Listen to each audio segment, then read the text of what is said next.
ከመንግስት ጋራ መግባባት ተግባብቶ መስራት ያስፈልጋል። ለአርሲ ኦርቶዶክሳውያን ልኡካን ተመድቧል የሚል መረጃዎችን እየሰማን ነው። ከመንግስት ጋርም ጭምር ውይይት ጀምረናል። አስገዳያችን ነው እንደ ውይይት የሚወያየው። አቶ አካለ ወልድ ቤተክርስቲያንንም ይሁን ምዕመናንንም አይወክላትም።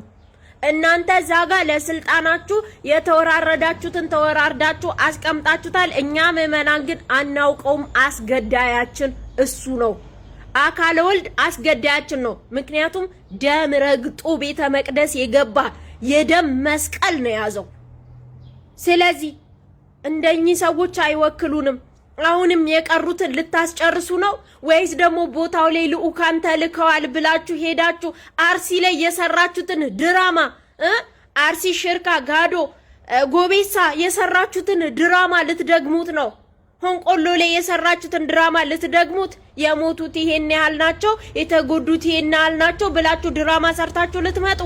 እኛ ምን ፈልገው ዘላቂ መፍትሄ እንጂ የእናንተን ጥባጥቤ ድራማ አይደለም።